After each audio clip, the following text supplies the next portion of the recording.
Oh, there we are.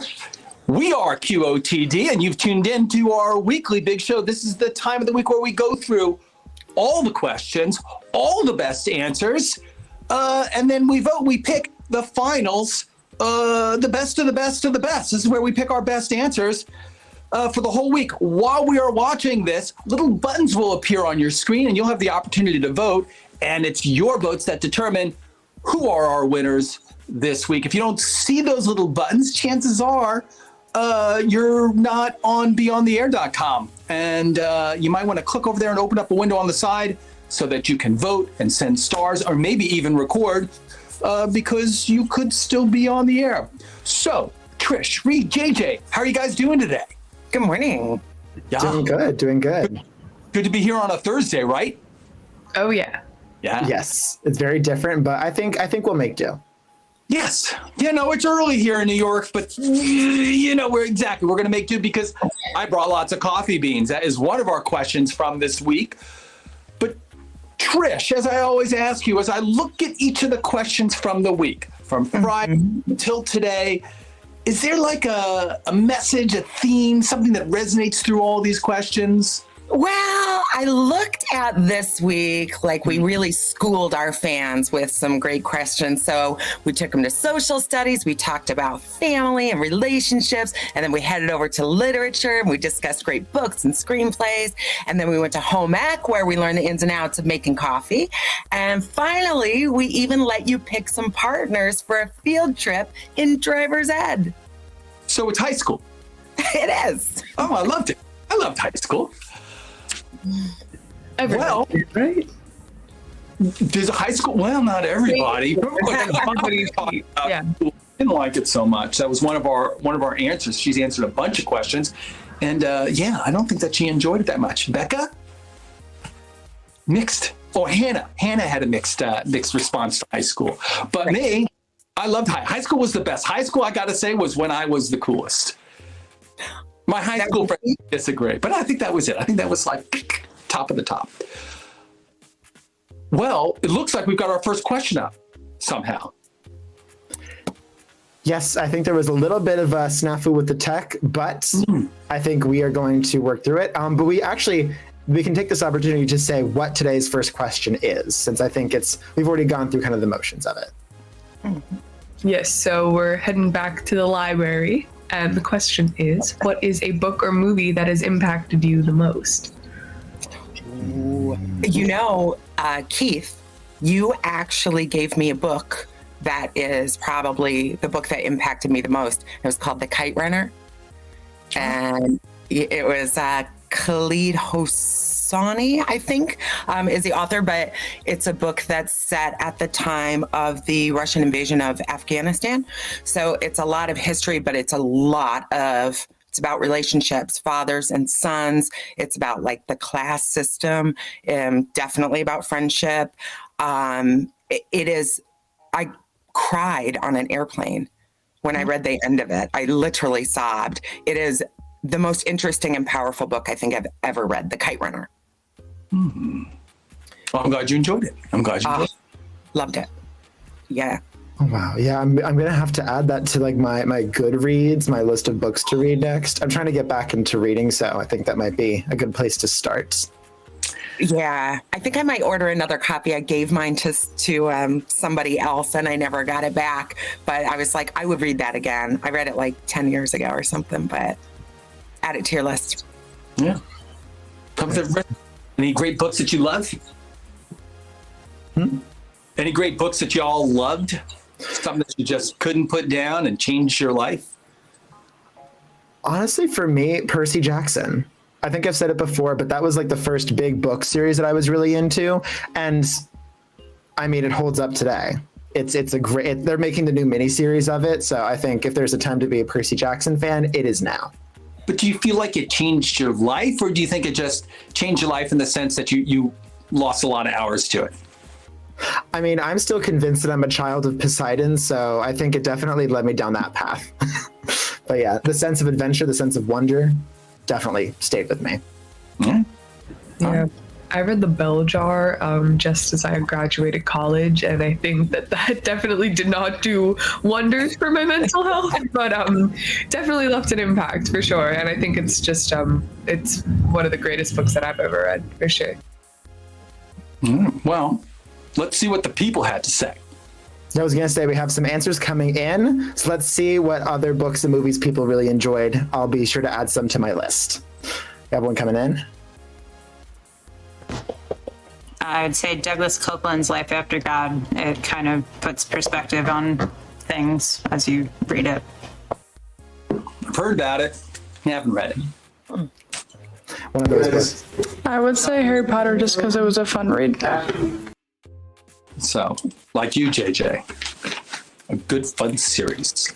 Honestly, guys, if you heard or seen the movie Founder by, I forget what, Jay Kroc or something like that is the main character, the guy that created McDonald's, but it just shows you that you can truly do anything that you want to do. Not really speaking, he did screw over a lot of people, but the story remains. I read his other book, which was called Grinding It Out. That was his autobiography, which was like unbelievable. Green Eggs and Ham. That has had by far influenced me more than any other book. I mean, he's joking, but it's sort of true. Probably Back to the Future. I don't really know why. I just love that movie and I watched it over and over again. 10,000. Yeah. It's a classic. The newest Joker really speaks a lot to mental health and how those around you can really play a difference in how you handle that. Wow, very insightful. Topical. They're shooting the sequel right now. So everybody, time for us all to vote. There are blue buttons across the bottom of your screen. Mash one of those buttons, and the person that you vote for the most, anyway, across this whole audience, will make it to the finals. There we go. You should see that blue button right on the bottom of your screen right now. So yeah, now there's some interesting ones there. You know, Joker I thought was a good movie, but I don't know if I would say it was a commentary on mental health, something that we walked away from illuminated by. Let's see, we got a winner coming in. Well, Keith, you're wrong. Clearly, the people have spoken. Yeah, no, I think I was talking about it with my mom who saw it, and she kind of said that it was about like mental health, which is interesting, but There was definitely a theme of mental health in there, but I don't know if he was mentally healthy. Phoenix is like one of the best actors who's working today. He's just amazing, and I love everything that's in. I don't know if you guys saw him in the Johnny Cash movie, Walk the Line, and Gladiator. He's amazing, and so you know what? I should probably give him more credit. And if anybody could pull it off, it's Joaquin Phoenix. Joaquin Phoenix. That's true. That's true. He did win an Oscar for the Joker for this movie, so something to it. Well, I think Joaquin Phoenix, I would be curious to see how he would do in like a road trip movie, because I haven't seen him in a good road trip movie, and I haven't seen him in like that sort of context. Walk the line. He spends a little time on that bus on that road trip. Yeah, that's a good question. He would be a great person to be on a road trip. Though he might get moody, and then, you know, you saw Joker. You know what happens then. He'd be method acting in the car. It'd be a lot. Yeah. But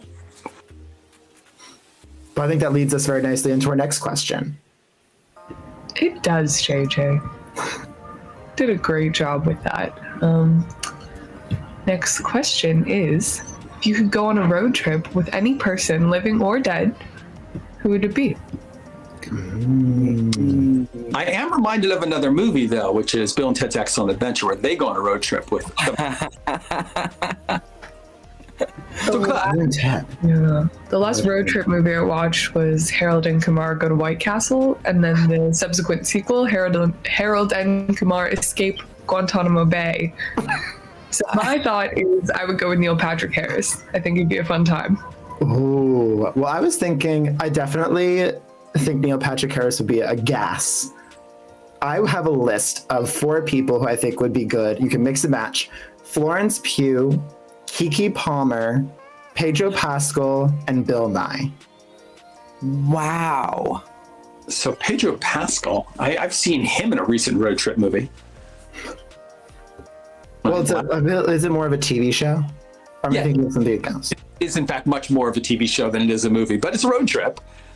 They're walking most of the time. It's not what you're usually thinking of, but yeah, I think that he kept it light, except for the killing parts. Yes, little blips. Very good. Yeah, well, we have our answers, and I think we have some pretty good options, but we also have some really good answers coming in from fans. So let's see who they would bring with them on their cross-country road trip. Very excited to see what they have to say. If you could go on a road trip with any person, living or dead, who would it be? Before I answer the question, so I am what do you call it? A hold-in child. Like a sheltered child. My whole childhood, I was kind of a sheltered child, as well as in my teenagehood and adulthood. I kind of got like the shelteredness kind of like embodied me. So I was like comfortable, and I became very introverted. And it was I think one of the developing things made me get social anxiety disorder. But right as I am now at 24, I have this huge urge for adventure. Like I live in Alabama, but my dream is to visit every city in Alabama. Like most people want to go to Paris and go to these outlandish places, Australia or something like that, or Japan. Which Japan is one of my favorite destination places too. But my bucket list adventure goal is to see every city in Alabama, my hometown, the place that I love, and just see how beautiful it is, and beat all the negative stereotypes that we have. But for me to do this, like I need to be with someone who appreciate my dreams, my ambition, and that would have to be my friend I met online.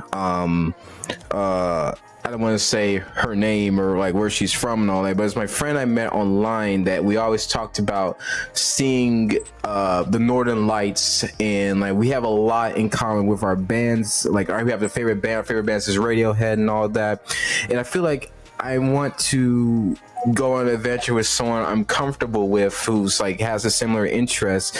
And we always talked about going on all these cool things that she's interested to and all that, even though between me and you viewers, like I don't think we're never gonna have that adventure, but you never know. But if there was a road trip that I can bring her along, then we'll go together to visit all the cities in Alabama. Online friend, got it. Okay. He has it all planned. If I had to go on a road trip with any person living or dead, I'm going to go with LeBron James.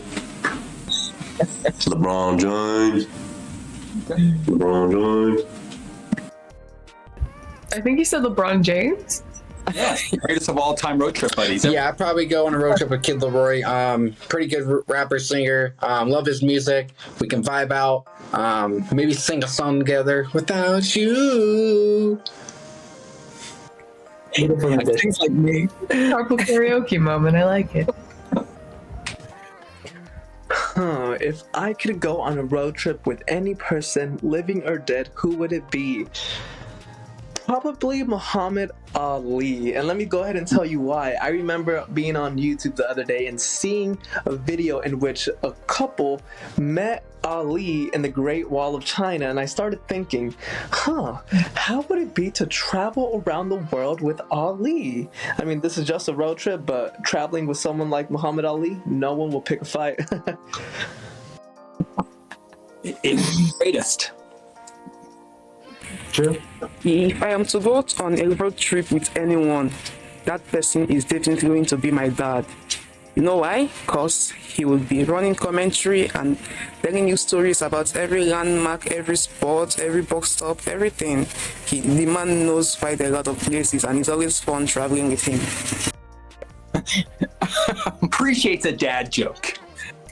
Running commentary. If I'm going on a road trip with someone, I would most definitely go with a person who is worth it, a person who is fun and full of excitements in life, and a person who's ready to go or just go with the flow with everything. So I'm choosing my girlfriend to go with me to a road trip anywhere in the world. Wow. Nice. Wow. I have changed my mind. I've got a new one now. But now it's time for us all to vote. There are 6 buttons at the bottom of the screen. Is it going to be from left to right? An online friend? Is it going to be LeBron James? Is it going to be with a little bit of a song, Muhammad Ali, he's the greatest? And maybe your dad, or maybe your girlfriend or significant other. That would be 5 and 6. Veronica, you love your dad. My dad reads plaques too. A lot of them. Listen, I think it was sweet, but my dad and his running commentary, an entire road trip, I did just like PTSD. Oh God, no. Yeah, you know what? Well, I feel like that's a very dad skill to just have something to say about every landmark, like doing the research, being like, this place has this happening, this is that happening. I feel like it's kind of nice. Oh. Wow. Kid Leroy. Oh boy. So, Trish, I remember once meeting your grandfather, and he drove up to your place in a Winnebago, and my recollection is that he was on a road trip forever. That was kind of his thing. He just was on a road trip for the last part of his life. He's a guy who knew how to road trip. You have no recollection of this. I don't. Did he have a German Shepherd and a carton of Marlboro? That was definitely him. Definitely say yes to one of those things. Yeah, I'm not really much of a road tripper though. I don't know. I like short trips, but yeah, you'd be up to the road trip if you're going with Willie Nelson, say, and the band. That's what I'm thinking. In the butt. Yes, I'm 100% down. But yeah, well, I think we had a lot of talk of family with this question, which is actually, dads, girlfriends, grandparents. I think it leads actually extremely nicely into the next question. Could not have played it better. My family actually does so many road trips because my mom's side lives in Canada, so we're always driving there and back, and it's just become almost like a muscle memory type thing too. It's not really hey, we're on the road. It's okay, all right, I'm shutting down for 8 hours. No one talk to me, and then we'll get there. But that kind of leads us nicely into our next question, as JJ teed up. What makes your family different and wonderful? Well, I can only speak for myself, but my brothers and I, and I'm always talking about my family and my kids, everything, and I love them. But my brothers and I, who grew up together, are super tight, super duper tight. And even now, and I'm really old, we still talk all the time, and we share, our problems or anything that's going well, sort of our joys and achievements, especially with our kids. It's all the time, constant conversation, and we have fought together. We've dated the same people. We have done everything together, and they are my greatest support. I love them. You guys rock. Yeah, my sister's still my best friend too, for sure. Mean though. She is mean. I have to be her friend. Oof, damn. Love her, but strict. She commands respect. Yes. Of course. Yeah, I think I'm starting to become much better friends with my sister. I think now that we're both in this very similar places in our lives, so I can understand. I can empathize. What's your age difference? 2 years, so not much. Oh, so you're close too. Okay. Exactly. COVID definitely made me and my brother closer, I think. At a certain point, they just, I get your sister, JJ. It's my annoying little brother, and then all of a sudden you blink and it's like, oh wait, you're like a young man, and you're like kind of cool. That's cool. Exactly. Yeah, exactly. It's just a matter of figuring out that your siblings are actually pretty cool. Well, we have some answers coming in from fans about what makes their family so cool, so we can tune in and see if they have similar things to say to us. What makes your family different and wonderful? I believe the answer is magic. They can disappear.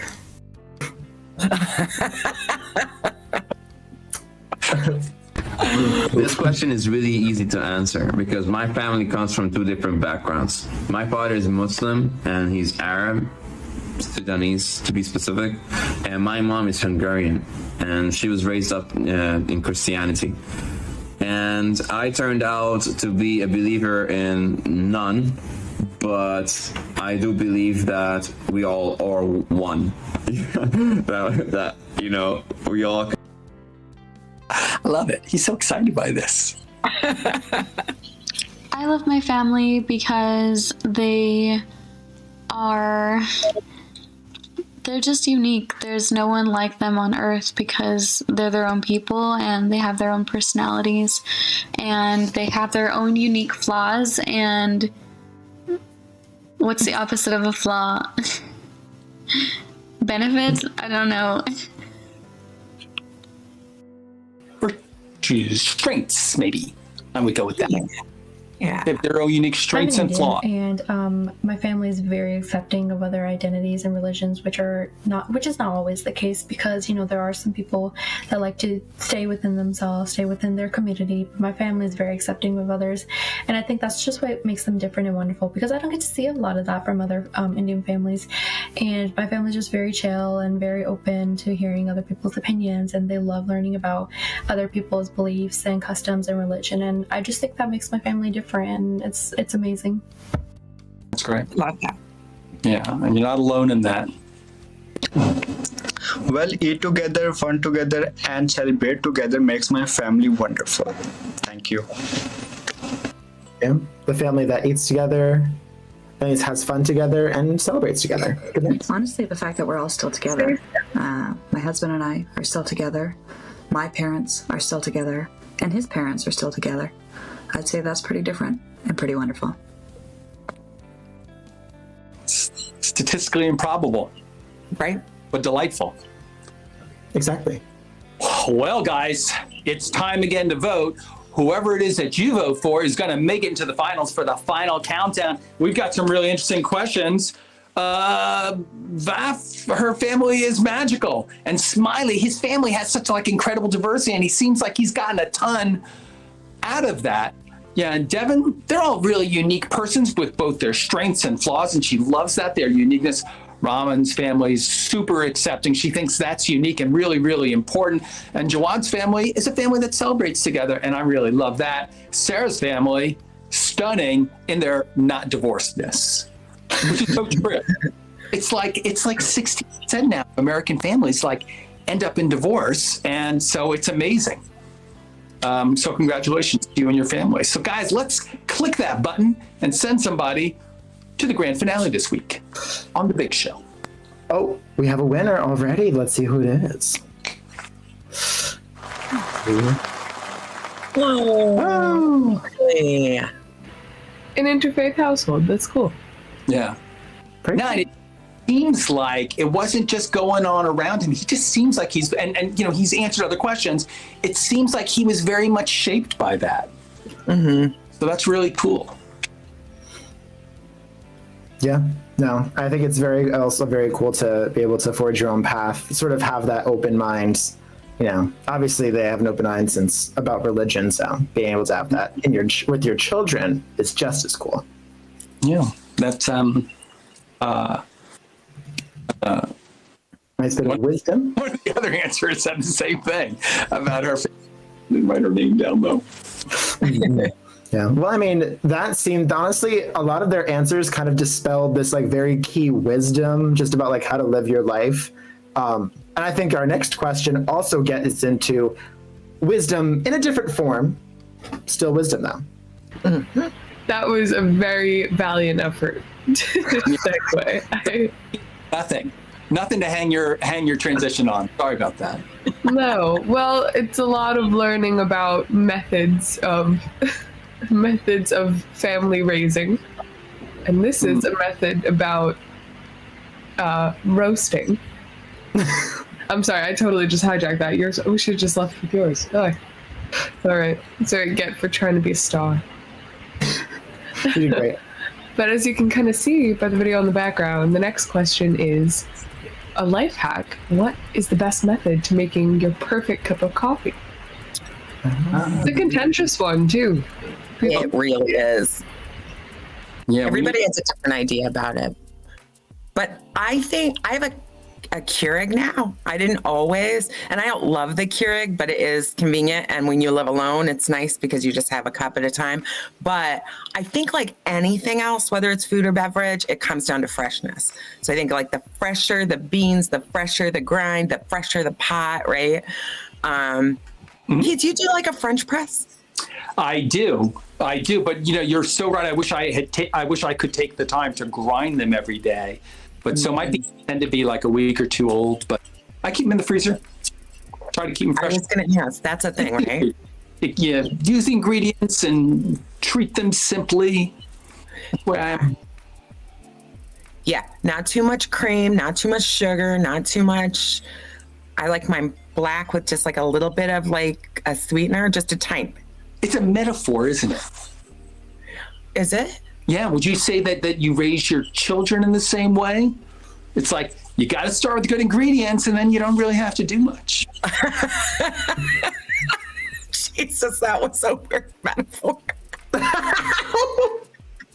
I mean, a little bit of cream and sugar, maybe, Oh, do we have any answers coming in? We do. Yes, so we have some other recipes from our users. So let's go through and see if we can find any that stick with us. Okay, I can answer this because my mom, she loved coffee, but she always told me if you're making a cup of coffee, always clean out your thing. Always clean it out. Don't have a filter in there. No. A clean filter. You can do it two ways. You can do it the Keurig way, you got like a regular thing and it does it itself. And then she would do, I think it was 10 creams and 5 sugars. Yes, it was like cup of coffee, 10 creams, 5 sugars. It was perfect every time. Perfect every time. Who cares? She would do a Keurig way, where she just use like a little cup, put it in there. She would make it, or she would do it the traditional way, like a regular coffee thing. And then she would put like the coffee stuff. She would let it get in the cup. Then she would use her creamer, and she would usually pour it in there until it tasted like hazelnut. Like she never really had like, okay, let me put this in there, put this in there. No, my mom literally, I don't know how she would eyeball it. She did eyeballing things with seasoning. She just knew. And then she would put like a few little things of sugar, and it was perfect every time. Oh God! Like Mozart. It all depends on the roast. I mean, you could put a lot of creamer in, but you have to have a healthy medium because too much creamer might be a little too sweet. That's my personal opinion. Yes, Zach. Yes.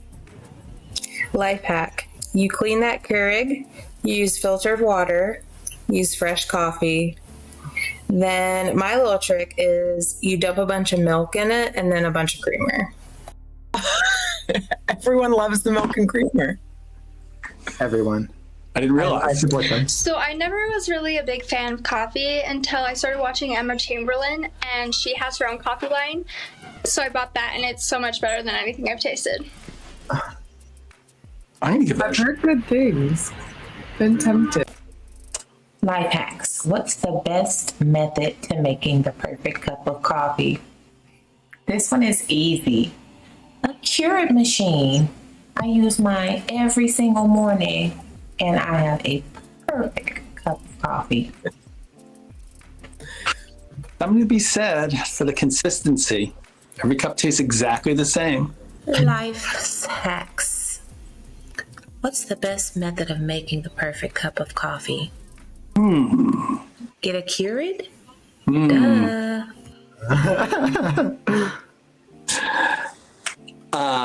They're twins. them in there, buried down beneath the creamer and the sugar and the hazelnut sauce.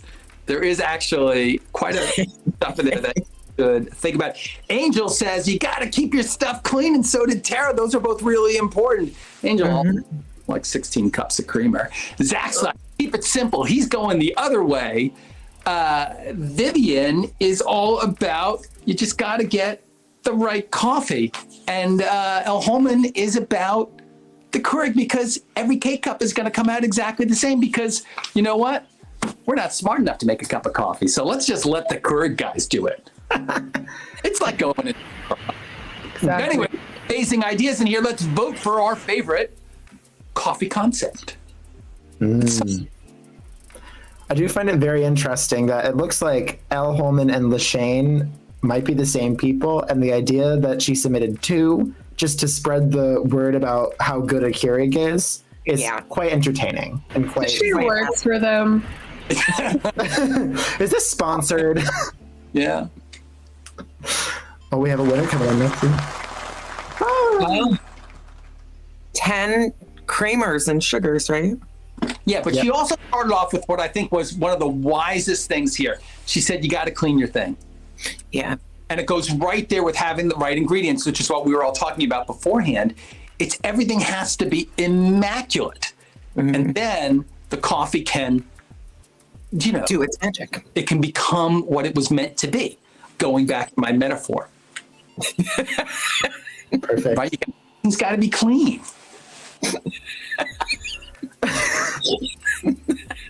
Do you think that Angel's favorite Ariana Grande album is Sweetener? Oh. I was thinking that one.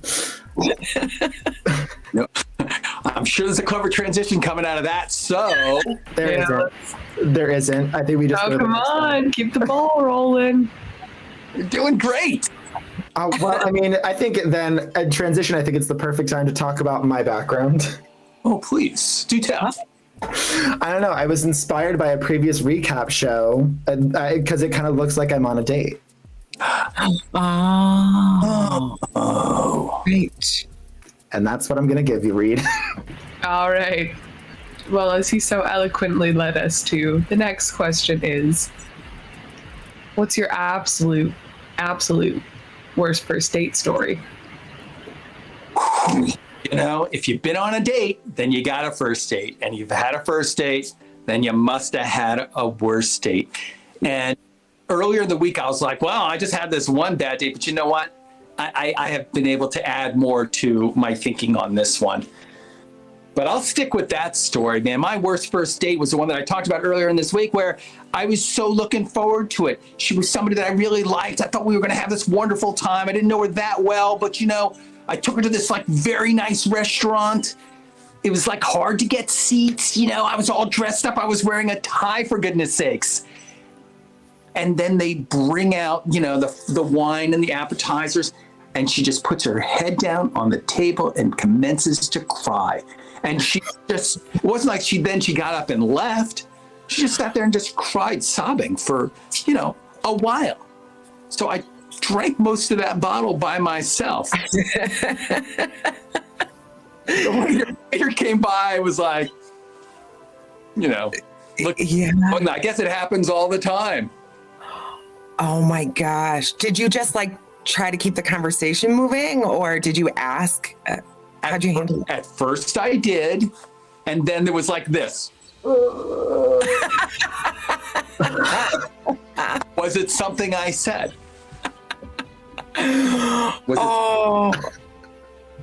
Fortunately, so sad. That is what listeners. I have a pretty good self-image, so I didn't take it too personally. No, and she's telling this story to this day as one of her most embarrassing moments. This really nice guy took me out. I got my meds wrong or something. I don't know. Exactly. No, she's on another talk show also called QOTD, also with a live show happening right now with this question, telling this exact story from her perspective. Exactly. Well, I think we have some answers coming in from viewers about their own embarrassing or weird first dates. So let's see what they have to say, and let's see how their stories match up. My worst first date was one that I did not want to happen at all, but the guy showed up to my apartment and knocked on the side of my window after I had canceled. So I awkwardly said hi through the window and went outside and got coffee with him. Never texted him again. Yeah, first date, last date. Oh no. That's so I once had this date. I was really looking forward to it. We went to this fancy restaurant. It was like, this great gal. And we got there, and I guess something hadn't gone her way that day. And she cried. She just put her head down on the table and cried the entire time. And I call it the worst date, but it's Nice. Yeah, the answer's so good, you just had to say My it. worst first day story was when I went to the restaurant, but it was like the wrong restaurant, and so it was very embarrassing for a while, since I waited for a long time before I realized, oh yeah, this is not the place I was supposed to be at. So yeah. I love it. That's a good story. Classic. The worst first date I have ever been on wasn't anything like profound or like ridiculously terrible, but it was just a like long drawn out dinner at the Cheesecake Factory, which usually takes a couple of hours, but there were so many awkward silences and pauses. I just couldn't find ways to fill the silence, and there was just like no connection. That's awkward. You know what? That's why you go on first date. Right? Find out. My first worst date would have to be my first time going out with someone I met online. We went to the movies, actually. We talked for like 2 months before we actually went out. I don't know about the movie first date. I know. Could come. Seriously. Let's just say I allowed it, but there was no second date after that. That was Run, girl. Oh, that would be an ender. Wow, there are some good choices here, folks. Let's click on one of these buttons. Send one of these people to the finals. Was it the canceled date that refused to be rejected? Is it that boring guy's story again? Or maybe Rihanna, she went to the wrong restaurant. Alexis, they just didn't get along. And Angel, I'm not sure exactly what happened, but they talked online. I guess it just didn't like transition to RL, to IRL. Isn't that what we say? And then Heather has a story about the date who wanted to bring his mom along. Because, I'm horrified. Can I? She's like, and I allowed it, but not a second time. It's like, oh. No. Well, I mean, a second time, but not a third time. After this, she was awesome, Mm-hmm. Oh, I think we have a winning answer coming in. Let's see whose story it is. Oh, that's stalker. Yeah. That's pretty bad. He was just persistent. How do you know whether you're being like persistent or whether you're being a stalker? He's tapping on her window. Yeah, telltale sign of a stalker. No, total stalker. She said no. She's like, and then he tried to break into your house. Yeah. That's how you know. Huh? Yeah. Well, I mean, it's like with a lot of these, it's like, I guess it's good that they're showing their worst sides now, so that way you save yourself the trouble. Oh, yeah. You gotta be upfront with the mommy issues for sure. Yes. Oh, no, none of those scenarios are ones that sound remotely fun. I'd rather just go out and I feel like, I don't know. Who needs to be dating when you can just be single and dancing in a club, Dating's good. Dating's good. Dating lends a formality that says this relationship is possibly going someplace, Or I need a restraining order.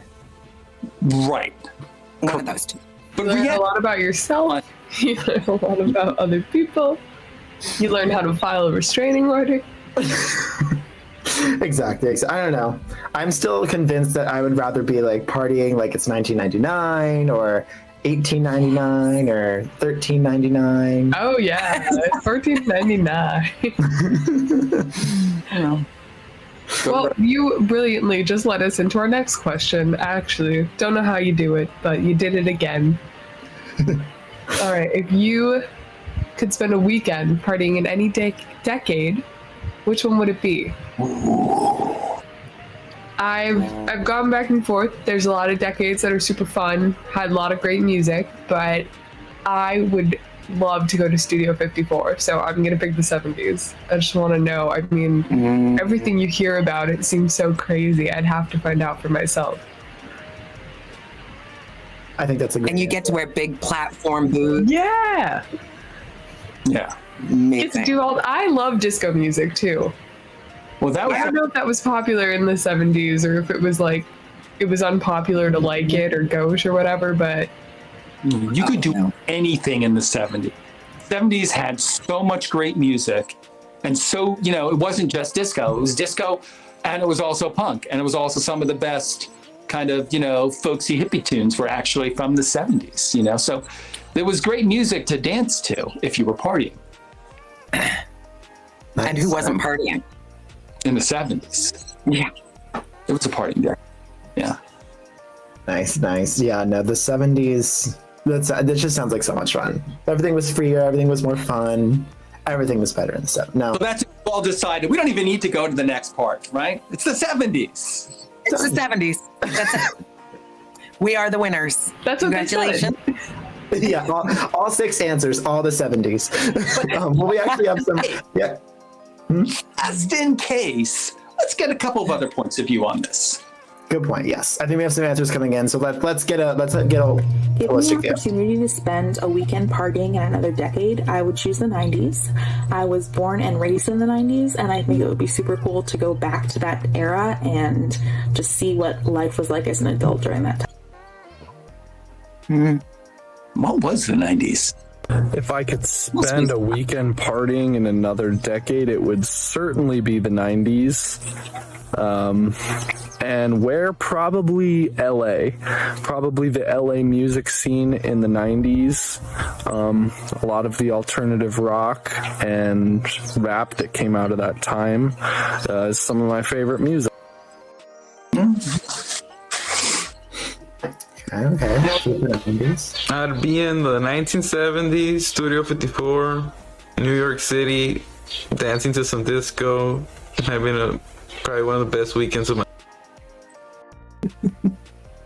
Just one weekend. It could be the I 70s. am not really a party girl. I mean, I had my moments in college, I guess, but if I had to go party for a weekend and I really wanted to, I think the best place to party would be Jersey Shore when they were filming that reality TV show. Those people did nothing but party. They couldn't do a lot. They were not capable of holding a job, but they could party. Gotta perfect your fist bump. Exactly. Got a perfect jump. I would be going straight to the 60s, Woodstock, and just the whole hippie scene. Seems like a whole lot of fun. So I would love to hang out with those folks. Yeah. Another good decade. If I could spend a weekend partying in another decade, it would have to be in 1969 at the Woodstock Festival, which was in New York. There were so many different artists, and that festival became legendary. It could be a lot of fun. Yeah. Practically the 70s, so I think we have another vote there. Oh, yeah, you can stretch that. The 60s has a lot of diversity in it. Like from the early 60s to late 60s, it's like 2 different planets. Guys, it's time to vote. You can vote for the 90s, the 70s. When's Jersey Shore? 90s? 2010s. And the 60s and the hard 60s. Yeah. Put one of those buttons and send one of these people to the finals.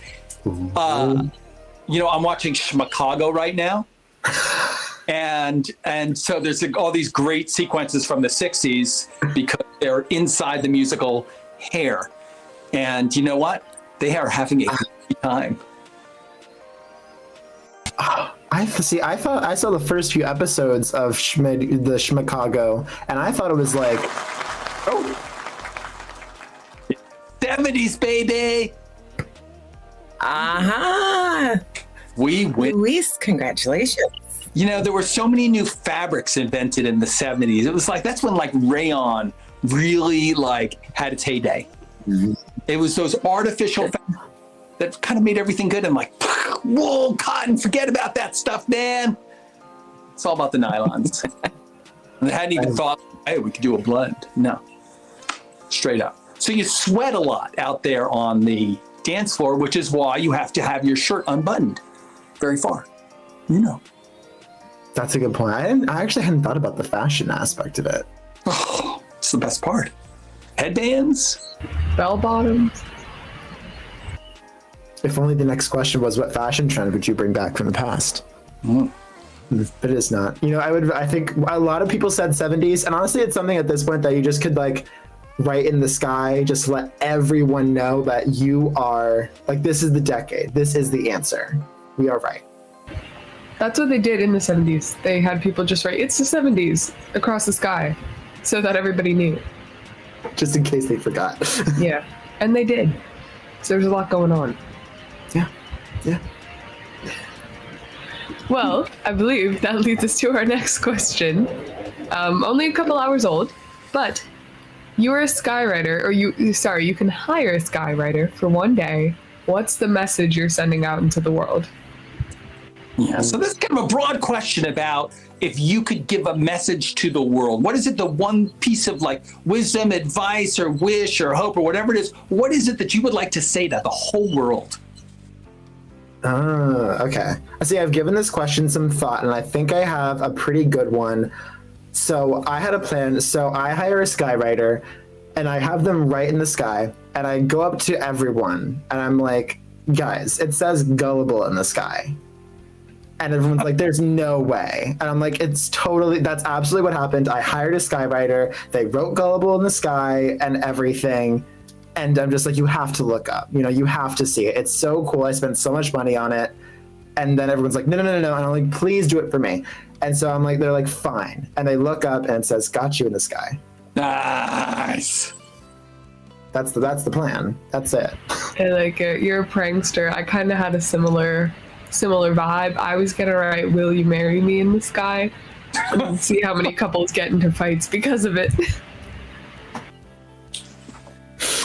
Oh my God. Other people are saying like bits of wisdom, perhaps. You know, I'm very pranksters like you two. Exactly. We're the fun answers. I mean, we have some answers coming in, so let's see if other ones are as fun as ours. I think there's definitely some inspirational ones, so let's see what they have to say. If I was a skywriter, I would definitely do like short 2 to 3 word like phrases that are upbeat, positive, motivating, because it's just like really cool to see something being written in the sky in general, but you know that there's going to be someone that it's going to apply to if you say like, be patient, or your time is coming. Yeah. Patience. I personally have a hard time reading books these days. I'm always putting these on at some point.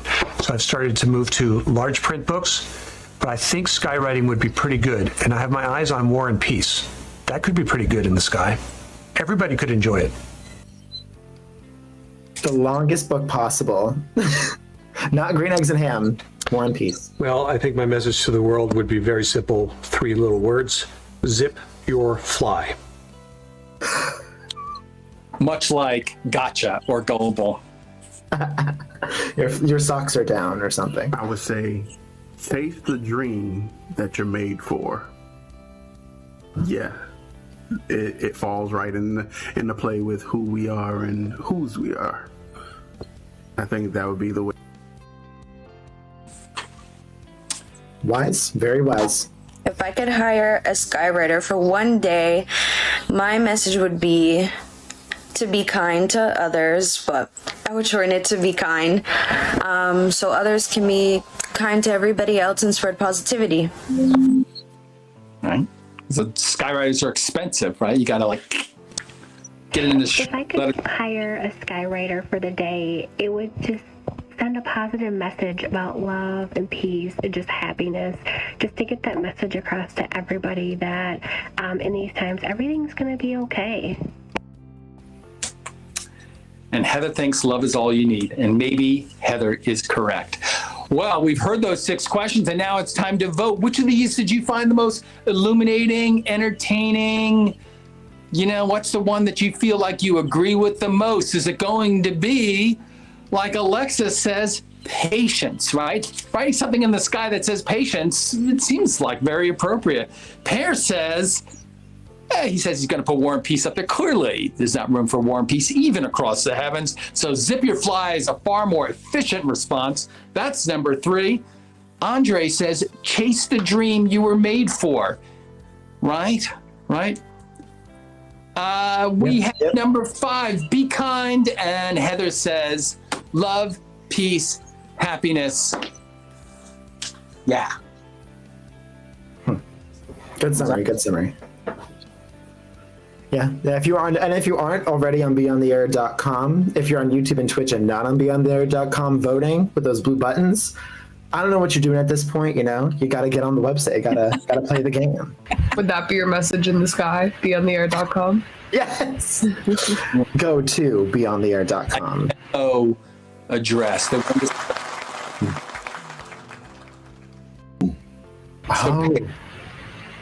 Pear says War and Peace. It's a War and Peace one. Yeah. Yeah, I think he submitted 2, and one of them was War and Peace, and this one was Zip Your Fly. Zip Your Fly was the winner. All right. I will be looking at some of these are classics from back in the day, and I think that we will not have so many duplicates come next week. So enjoy it while you can. Pear. Yes. Air of answers, you say. Nice. Good pun.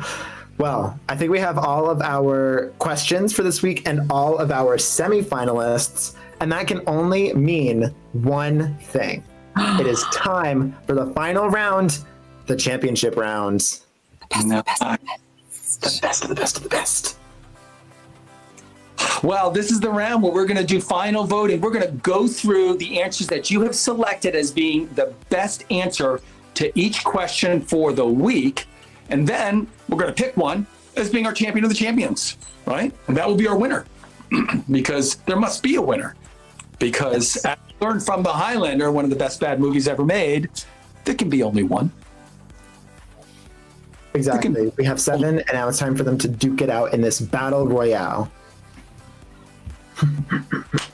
Well, I think first, before we choose a winner and open up the voting, do we want to do like a quick... I know it's been a long show. You know, we've been here for about an hour, I think, at this point. So I think we could all use a refresher on what the winners are. Let's hit it. Let's do it. Okay, starting with this. I'd be in the 1970s, Studio 54, New York City, dancing to some disco, having probably one of the best weekends of my life. Yeah, Louise is answering the question. If you could go back and party. Yeah, I'd probably go on a road trip with Kid Leroy. Pretty good rapper, singer. Love his music. We can vibe out. Maybe sing a song together. Without you. Jay Ross is telling us who he'd like to go on a road trip with. The newest Joker really speaks a lot to mental health and how those around you can really play a difference in how you handle that. And Allie is telling us about the book that influenced her the most or movie. Okay, I can answer this because my mom, she loved coffee, but she always told me if you're making a cup of coffee, always clean out your thing. Always clean it out. Don't have a filter in there. No. A clean filter. You can do it 2 ways. You can do it the Keurig way. You got like a regular thing and it does it itself. And then she would do, I think it was 10 creams and 5 sugars. Perfect. Yeah, it was like a cup of coffee, 10 creams, 5 sugars. It was perfect every time. Perfect every time. And Angel said, Question. She How would do you do a Keurig way, where she just use like a little cup, put it in there. She would make it, or she would do it the traditional way, like a regular coffee thing. And then she would put like the coffee stuff. She would get in the cup. Then she would use her creamer, and she would usually pour it in there until it tasted like hazelnut. Like she never really had like, okay, let me put this in there, put this in there. No, my mom literally, I don't know how she would eyeball it. She did eyeballing things with seasoning. She just knew. And then she would put like a few little things of sugar in. It was perfect every time. Angel is answering the question, how do you make the perfect cup of coffee? My worst first date was one that I did not want to happen at all, but the guy showed up to my apartment and knocked on the side of my window after I had canceled. So I awkwardly said hi through the window and went outside and got coffee with him. Never texted him again. Angelique is telling us her worst first date story, also known as how to attract a stalker. This question is really easy to answer because my family comes from two different backgrounds. My father is Muslim and he's Arab, Sudanese to be specific, and my mom is Hungarian and she was raised up in Christianity. And I turned out to be a believer in none, but I do believe that we all are one. that you know, we all can. Smiley's answering the question, what is it about your family that makes them so special and unique? I personally have a hard time reading books these days. I'm always putting these on at some point. So I've started to move to large print books, but I think skywriting would be pretty good. And I have my eyes on War and Peace. That could be pretty good in the sky. Everybody could enjoy it. Pear's answering the question, if you could put a message across the sky for the whole world to share and enjoy, what would you put? And his answer was, I'm going to write some classic literature all the way across the sky, because that's what's going to make it the best of times and also possibly the worst of times. The mileage on that plane must be crazy, though. Oh, yeah. It's got to go all the way through the summer of their discontent. Well, guys, it's time to vote, right? There's buttons across the bottom of your screen. One extra button now. And so click those buttons. Whoever is the one that you vote for is going to win. So vote for the one that you thought was illuminating, that inspired you, made you laugh, or that you just like said, yes, I totally agree with what that person said. Not the 10 creamer one. Not the 10 creamer one. Please. The trick of coffee is to not put much coffee. Oh. War and Peace, the winner. The classic. It would have been easier to do green eggs and ham. That was a great show. Yikes. I'm exhausted. I had to think about so many different things because even though we did have a theme running through it, which was school, right? They were very different. I guess that there were many periods during school, and you had to go from homeroom all the way through to gym and then out the door. But so my brain is now, you know. You want to talk about next week? This week? But so, yeah, that's the end of this week. And now next week starts today. So let us imagine what is it that this week's questions are going to be. Does anybody know what the questions are? Maybe you can give us a little bit of a teaser. Pick me. This week, we are in honor of Coachella. We're talking about memorable concerts and music festivals. In honor of some great movie releases coming out, we're talking about crossovers and cameos. And then we've got a couple of would you rather type questions that are good. I am pumped up. Mm-hmm. I am. Yeah. Boy. Talk about the Wayback Machine. I got some good concerts I'm going to tell. Even more amusing than those good dates. Yeah. Oh, yeah. No, I'm excited. I'm very pumped for next week. Well, everybody, go to BeOnTheAir.com. We'll put the new questions up in a few hours.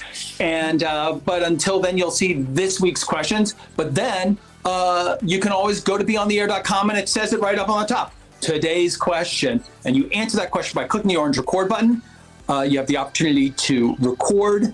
And then if people vote for you, you can make it to the big show and become a star of stage and screen like Per and all of his buddies today. So, anybody last words before we check out? I mean, I feel like with going with the line of school, we had the 7 periods, and then the winners round is like the last day of the last class of the day. So the school bell has rung. Everyone enjoy your after school activities. Find your bus. Yeah, exactly. Yeah, find your bus, get on, go home, relax. We are QOTD and BeOnTheAir.com signing off. Thanks for watching, and we'll see you on TV. Bye, everyone. Bye.